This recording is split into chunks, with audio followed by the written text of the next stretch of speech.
Hi there. My name is Brian Wickman. I'm the sales director for Educational Achievement Publishing, based here in Eugene, Oregon. I'd like to welcome you all from literally all around the world. Looks like we have some international participants here today. It's great you were able to make time out of your busy days and evenings to attend a overview of Direct Instruction Spoken English, DISE, levels 1 and 2. We'll be together for about 45 minutes.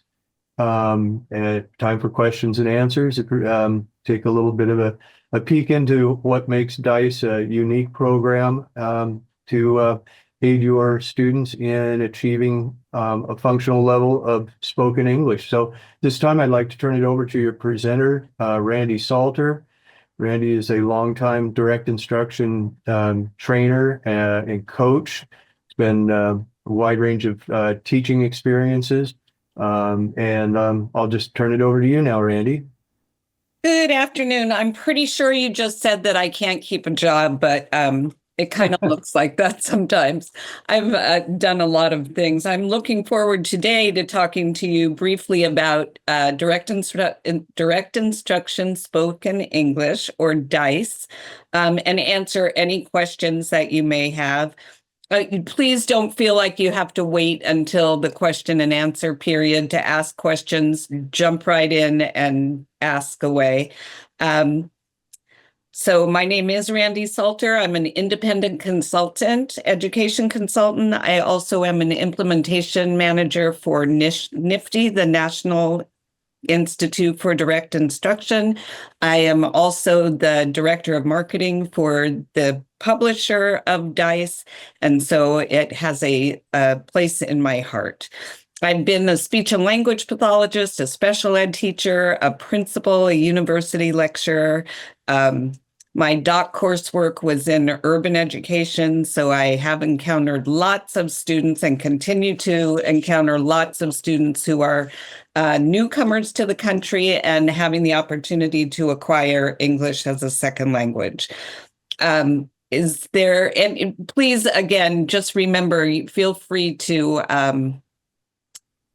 ask questions as we go along. Brian, you can see my screen and all of that is good and clear? So yes, everything's looking good. Okay, perfect. So let me just see if you could just drop this in the chat box. Just let me know where you're from really quickly. If none of those help you out at all, put other and maybe type in what you have, and Brian will be able to let us know where everybody is from. Welcome if you're just joining us. If you could drop in the chat box where you're from so we kind of have an idea who we're talking to. Brian, are you able to see that? You know what? I am not seeing my chat box show up. I don't see my chat box either. Well, there you go. Okay. Well, shout out where you're from, and we'll just kind of rock this analog. Cindy, where are you from? Virginia.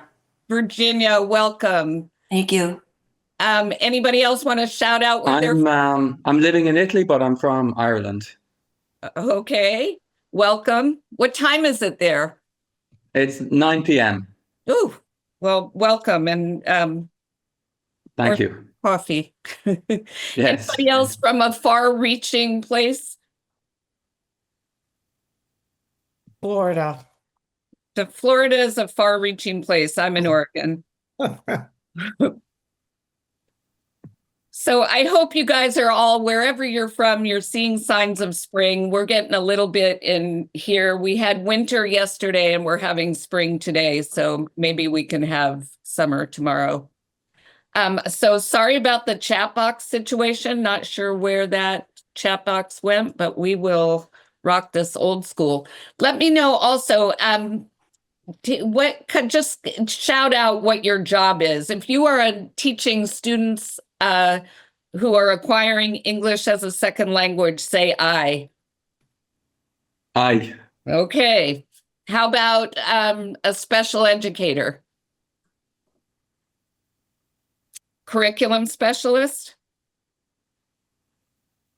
Okay, how about if you are making decisions about curriculum for students who are learning the second language? Aye. Okay, so making decisions and great. This is perfect. We're all in the right place. I'm looking forward to talking to you.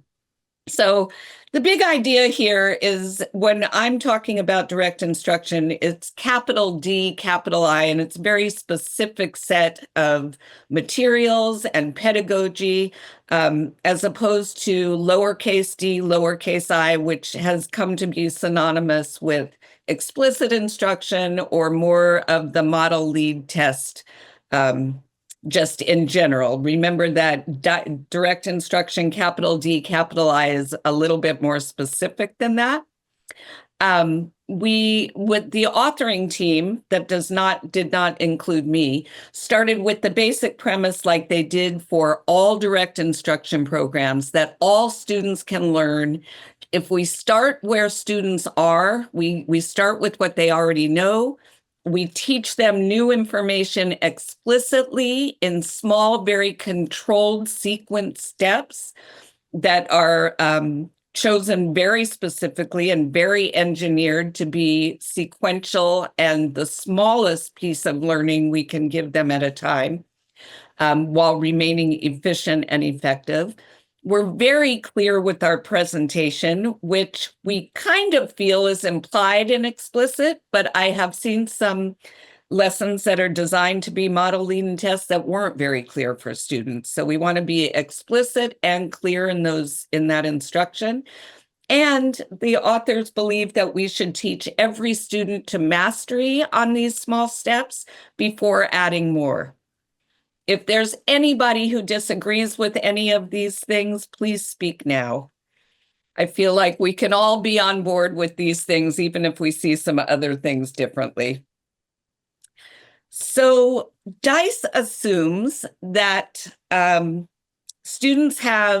incoming students have a common knowledge that a person about 9 years old would have. So spiders are insects, or a car is a vehicle, or simply tier 1 vocabulary at about a 3rd grade level in their primary language. And that's the only prerequisite for students in DISE. We'll talk a little more as we move on, because there are placement tests that we should do to make sure that we're placing students at exactly their instructional level in the program. And more of that we'll roll out more specific program pieces as we move along. The program is not intended to teach any of that basic knowledge. What we're teaching in this program is basic foundational spoken English, so that students within about a year of instruction have enough foundational English, both syntax and vocabulary, to benefit from content area classes that are taught only in English.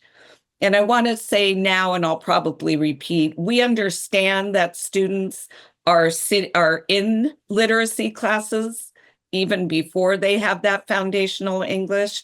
And hopefully when they're in those classes, they're getting differentiation, they're getting some support while they're in those classes. But we firmly believe that having this year of very intensive basic language instruction, the kind that DISE provides, will be a turning point for students after that year, when they're sitting in those literacy courses taught only in English, in that they can glean more information after a year of instruction here. And I'm going to show you how we do that. Throughout all direct instruction programs, and in DISE specifically, the teacher is always modeling what the proper response is. So before we ever ask students to respond as a group or to respond as to a prompt, the teacher models what that looks like. So no students are having to guess at what the answers are. There's lots of basic foundational support as we teach students new concepts and new vocabulary. Concepts are taught very, very carefully, one at a time, and the teacher provides the amount of repetition and practice needed to bring students to mastery on each of those individual concepts.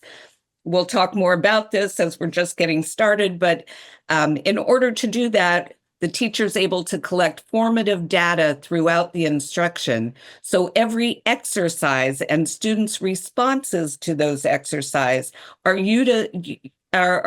used as data to be collected to drive instructional decision-making. So a student has difficulty on this task, we're going to do some repetitions before we move on to the next task, and especially before we move on to a task where that first initial basic information will be used in a more complex context. So we're looking at every response that a student gives and making a decision about whether the student is at mastery on that skill or needs more judicious review, more review and practice on that skill.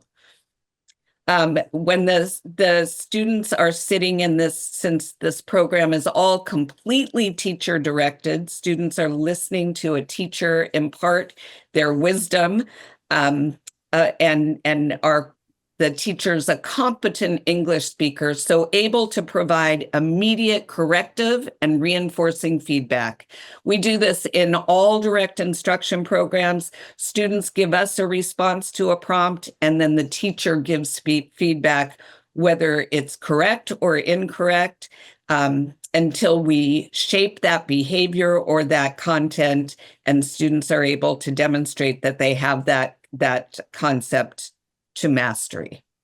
The corrections are taught to teachers during their training, so no teacher is left to kind of wing it. We know that all students who are learning something new, no matter how old they are or what they're learning, will make mistakes. They're people learning things. So we're going to be prepared with correction procedures that are very concise and effective in helping students change their misconception or change their misunderstanding that prompted the incorrect answer. So all of that, we train teachers to do the correction procedures and even how to reinforce students when they're getting the responses correct. Just a reminder that we're talking about students who have 0 or very limited English for the first level of DISE. We're looking for them to have at least a 3rd grade or a 9-year-old working knowledge of their primary language or vocabulary in their L1. We're talking about kids, obviously, in upper elementary grades, and there were field tests done with this program with adults as well, with really good outcomes. Students who test into level 1 of DISE often have some tier 1 vocabulary in English. They have flower or the word kitchen or some very basic tier 1 vocabulary words in English, but really not able to use those in a higher order context, either in sentences or more running speech. So we're talking about students very new to English. So what does DISE teach kids? DISE teaches students to speak and understand English. We're not talking again about literacy or higher order concepts in English, very basic English language skills. So expressive language in English, based very carefully around vocabulary and then the semantics when we embed that vocabulary in sentences and running speech. So in level 1 of DISE, there are 180 lessons, and in each of those lessons, only a very small amount of new information is provided. And I'll expand on that a little bit. But for the most part, we're giving very small amounts of new information in a sea of information that kids have already mastered.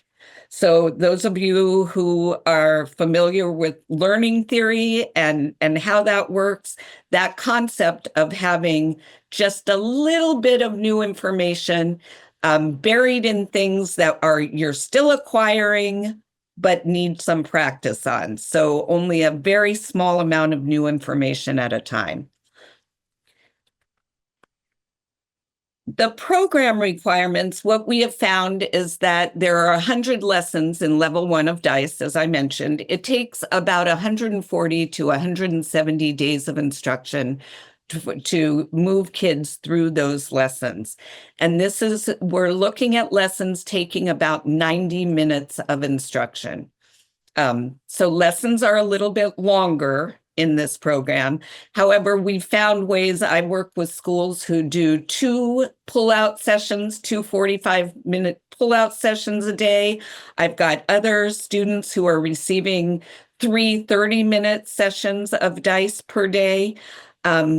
It's different in every school. I do understand that scheduling is an issue, but the good news is that there are people who have been doing this for a while, and NIFTY and EAP are right here to back you up. So if you are looking at a schedule and saying, I just don't know how to manipulate this to be able to do this program and get in enough lessons, we certainly understand that and have lots of models and are willing to help out with that piece.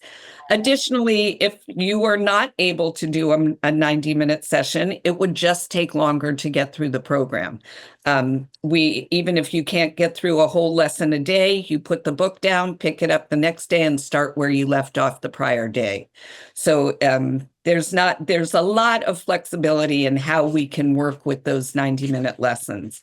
The good news is if you can fit in 90 minutes, after a year of instruction, the students who've received DISE are different students when they're sitting in those content areas.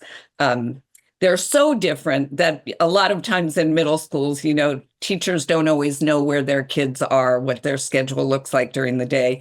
And I've had teachers come up to me and say, is this student receiving DISE lessons? Because he sure looks different than he looked at the beginning of the year in my class. And teachers are noticing these students coming with just a better, more facile in English and even just a little better in semantics and syntax, and having it make a huge impact in those content area classes that are taught only in English. So we've talked about the time requirements. What are the instructor requirements here? So the instructor should be proficient in English. All the instruction in DISE occurs in English, which means that we very often have groups of students who are being taught who the students don't speak the same language. So you can have as many different languages receiving instruction from the same teacher at the same time as you would like to put into that group. So all the instruction is in English, the teacher speaks English. So again, you can have mixed groups, mixed language groups of this. And we've had some very amazing discussions with DISE groups and having students meet kids from other places and make and facilitate relationships in these groups. It's been really fun to watch. The instructor should also have time to plan and prepare for instruction.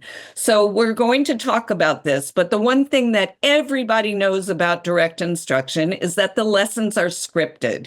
And if you know nothing else about capital D, capital I, that's one of the pieces, the design pieces of direct instruction that we know about. So occasionally we have implementations where people say to themselves, well, it's totally scripted, just pick up the book and do it. That's not how direct instruction works. It would be amazing if we had that silver bullet, but we don't. We certainly need to be trained in how this program works. And we'll talk about some options for that.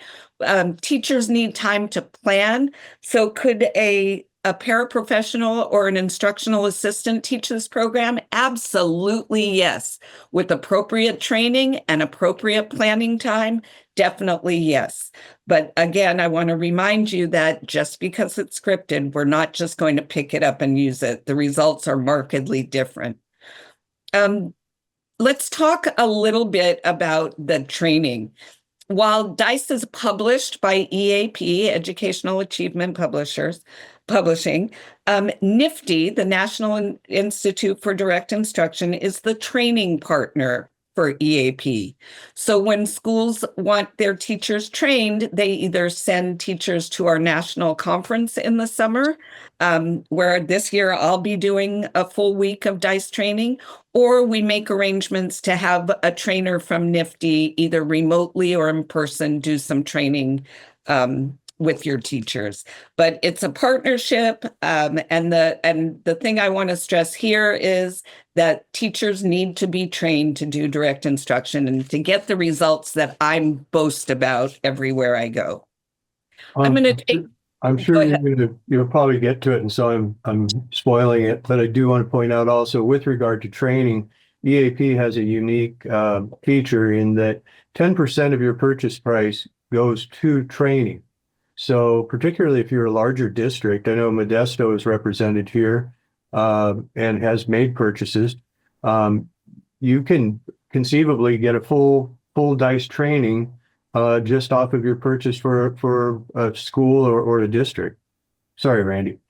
No, that's okay. I was coming to that, but that's all right. So, yeah, it's a really good deal. And I'm often the trainer. I love training DISE. I get excited about seeing teachers change these kids' lives. So if you have any questions about ordering or anything like that, I have a slide at the end that I'll show you.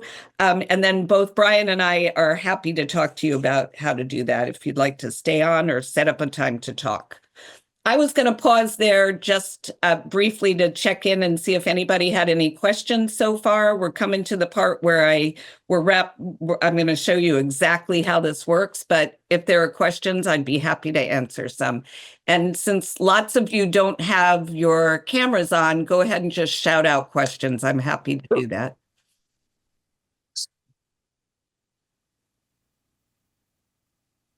Rochelle, I saw you kind of flash on. Are you just hanging? I was going to ask about you mentioned using it to teach adults. Could you expound on that, perhaps? Thank you. Of course. So actually, it's really cool because the instruction is the same. The very and I'm going to show you some examples in just a minute. The very cool thing about DISE is that we know that we're working with a wide range of students. So the visuals that you're showing the students are not bunnies and duckies and cute little icons that only a 6-year-old would like. It's not condescending. There are no student materials associated with this program. So and this is coming up obviously, but these are all things that impact whether you would want to use it with an adult.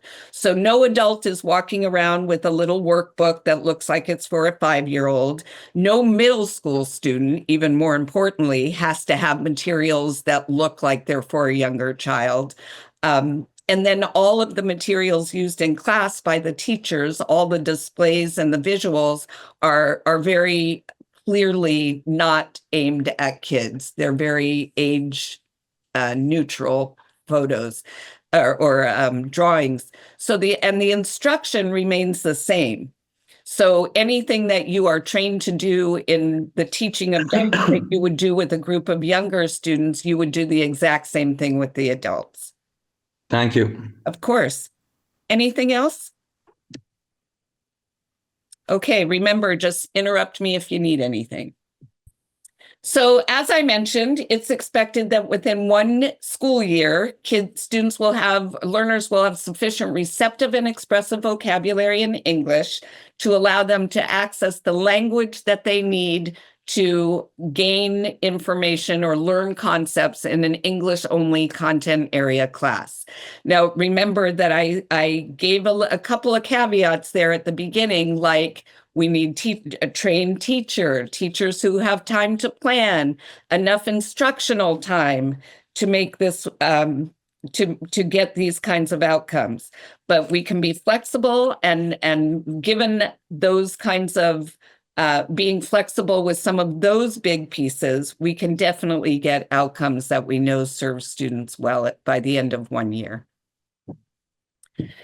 So the big idea here with the content and instruction of DISE is that we use systematic and explicit instruction in everything we do. The engineering of direct instruction programs, including DISE, is that each lesson starts with pronunciation, either of a word, phrase, or a sentence. And then that task, that kind of small, very focused task, is incorporated into a harder task.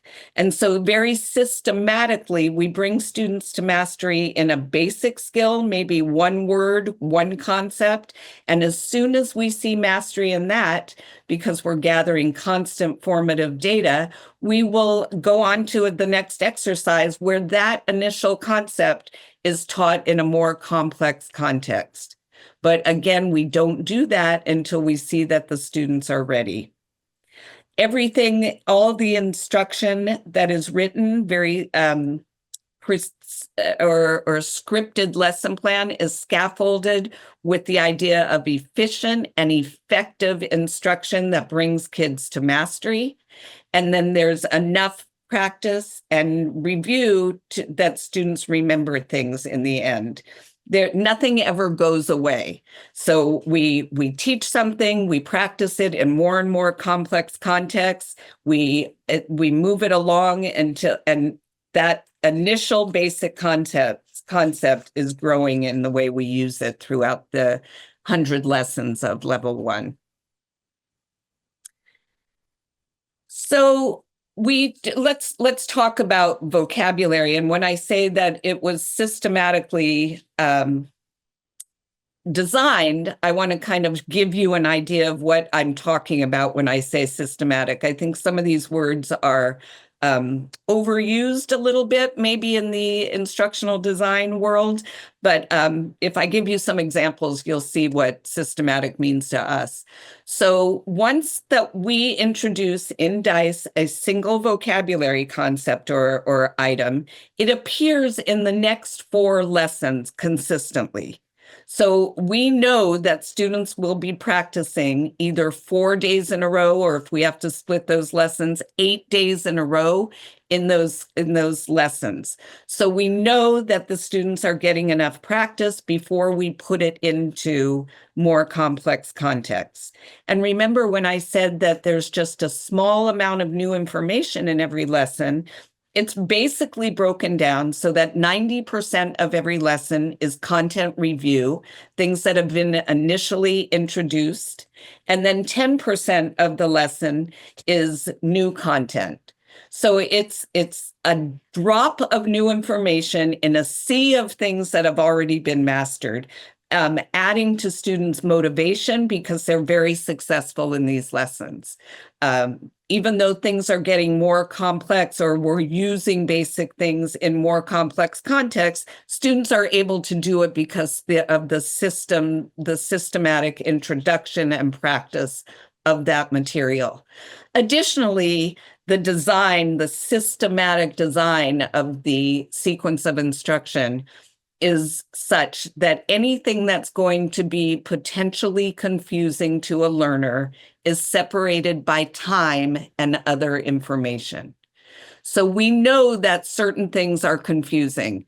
Conjugating some verbs is a confusing concept when you're learning any second language, and English is no exception to that, so that we know that we don't teach too many verbs and conjugating too many verbs in one lesson. They're separated across a group, a number of lessons.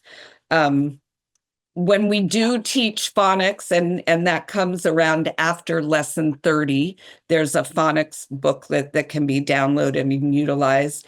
The sounds, any sounds that look alike in print or sound alike, are separated by several lessons. So we're not teaching B and D with only C in between, because B and D look alike and often sound alike to kids. They're both balls and sticks when you write them.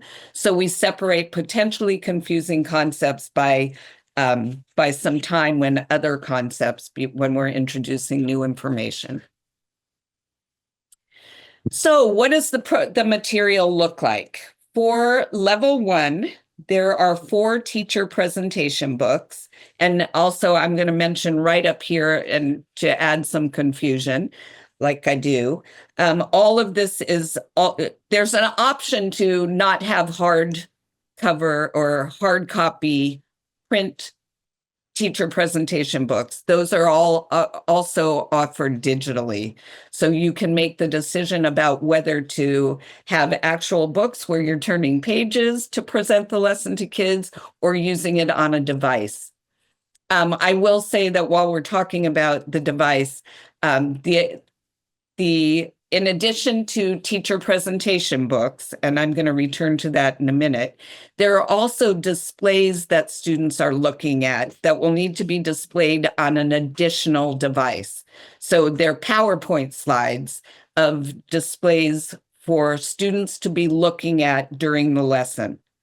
So if you have just something to consider, if you do decide on the digital version of this program, you need 2 devices, one to show the displays to the learners and one for you to be looking at the script. So I just want to put that in the back of your mind. They both work equally as well. The scripts are the scripts, whether they're on digital or they're on paper. I want to just point out that there are some numbers in red here. So I said there were 4 teacher presentation books for level 1 of DISE.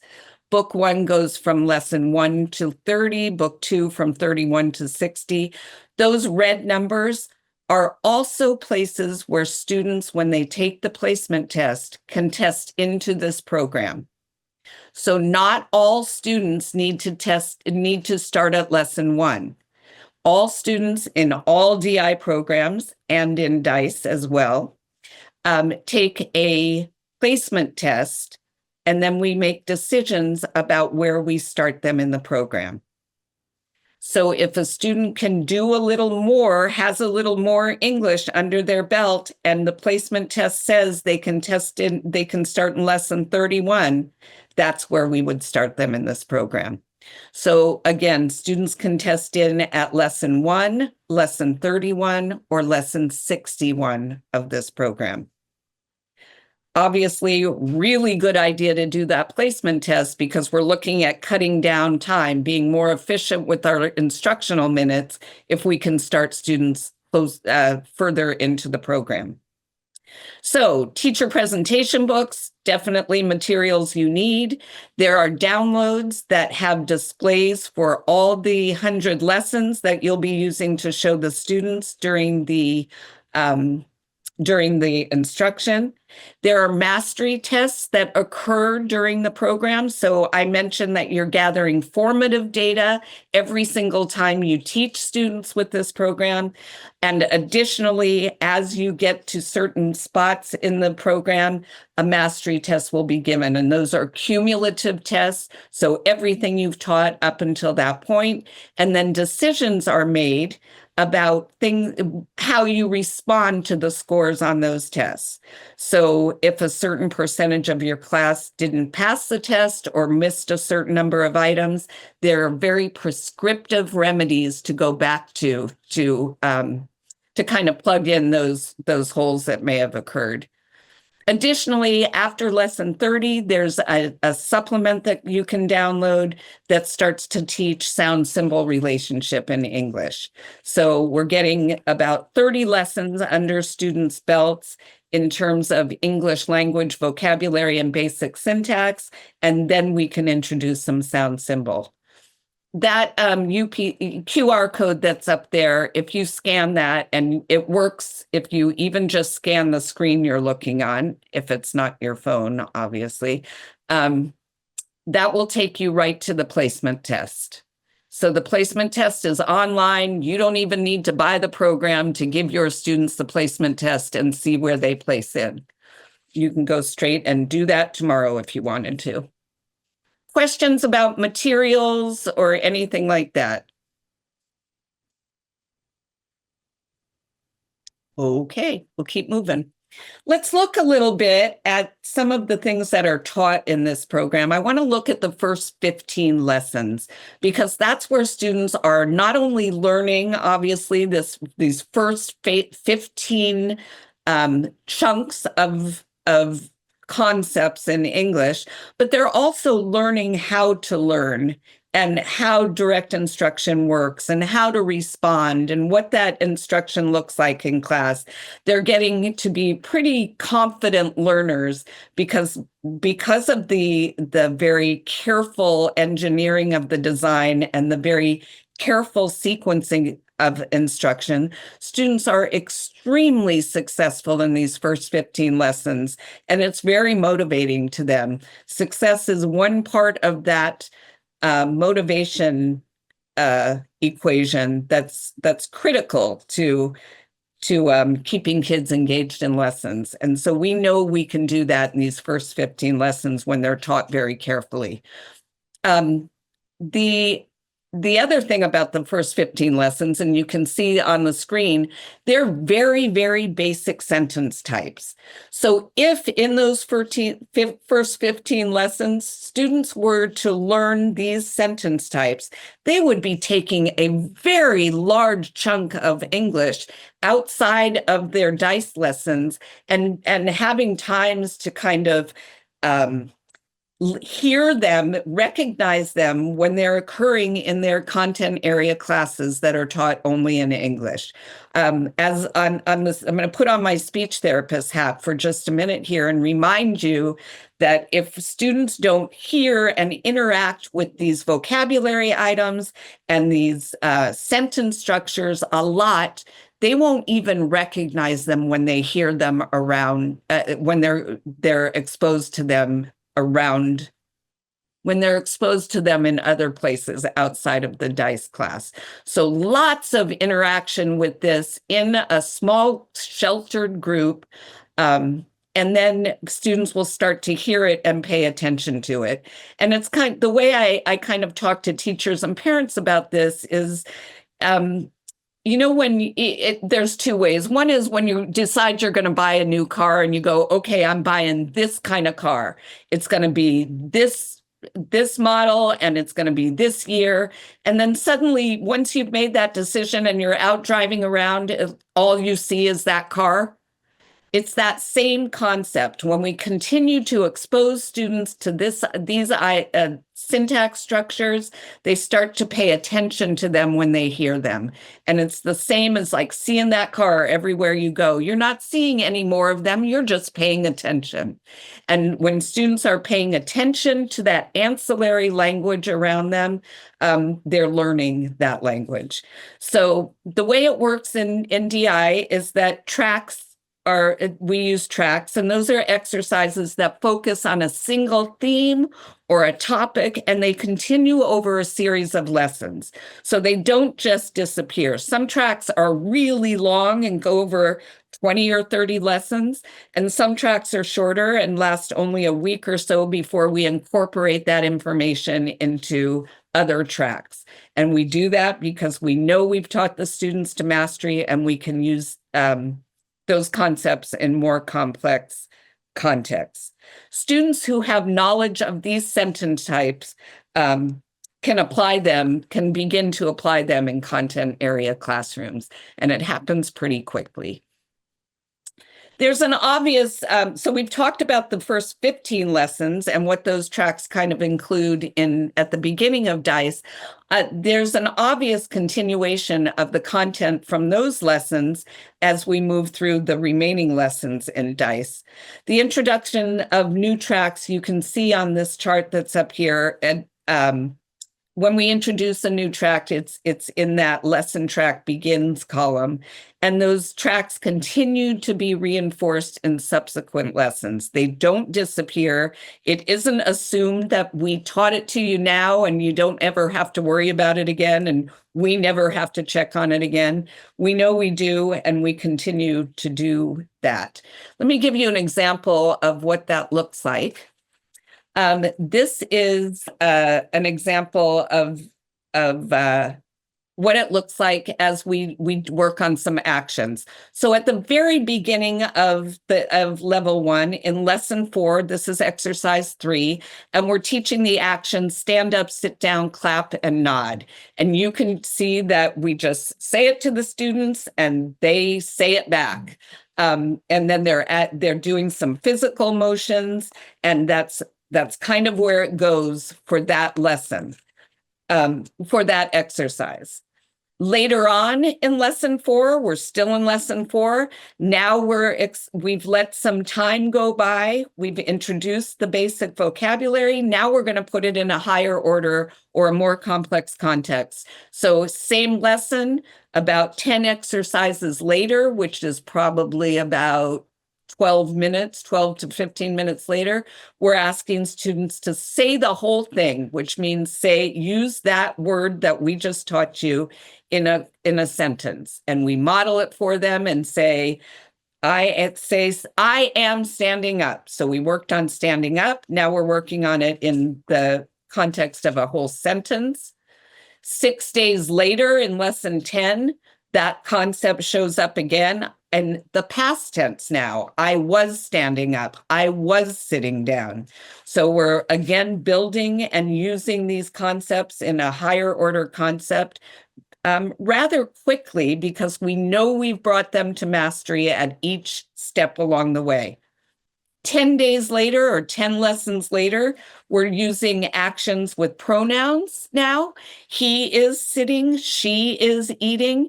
And boy, those pronouns at the beginning, depending on what the L1 is, what the primary language is, this is a confusing concept, and it's a confusing expressive language concept for anybody, even English-only kids acquiring English. Those pronouns get mixed up. So we do lots of review and practice in that, and we have moved this track along further along. Mr. Peter and this one. We're good? 10 lessons later, now we're doing those actions and we're adding additional vocabulary items. So he is riding to the store. So we've expanded, and now we're in even a more complex context, that we're using those same initial verbs that we just refer to them as actions, but those initial actions that we taught in isolation, within at this point 20 lessons later, we're using them in complete sentences. It would not be a DI overview or an overview of a DI program without giving a nod to the fact that they are scripted. This is one of the first places where people go, oh my goodness, what are you talking about? It's scripted. It is scripted. The script tells the teacher what to say, it tells the teacher what to do, and it tells the teacher what response to expect from the students. In this way, we're very clear on what is a correct response and what is an incorrect response, or a misunderstanding, a misperception by students that needs to be corrected. We correct every single mistake that students make while we're teaching this program, because it's kind of just mean not to. We don't want anybody walking away thinking they know the right answer. when they don't. Additionally, we want students to be at mastery for everything we teach, because you can see they're going to need that. That example that I gave you of the actions moving through upcoming lessons is the best way for me to explain that. The thing about a scripted lesson is that the language of instruction is consistent. So students start to learn that, oh, when the instructor says this, we're learning a new word. Every single time the instructor uses this language, we learn a new word. And so the learner starts to pay more attention to the content being taught than to the actual language of instruction, because it's so consistent, it's predictable to students. Additionally, it's really nice for both students who are acquiring English as a second language and students who with primary language, whose primary language is English, to have very clear, concise language they can count on when they're learning new things. It's enough to have to learn a new concept. Don't make me fight through what the instructions are at the same time. So having teachers be able to rely on that instruction and know that we don't have to come up with a really good example of something, that the instruction, the curriculum already has those really good examples. We can pay attention to student level of mastery.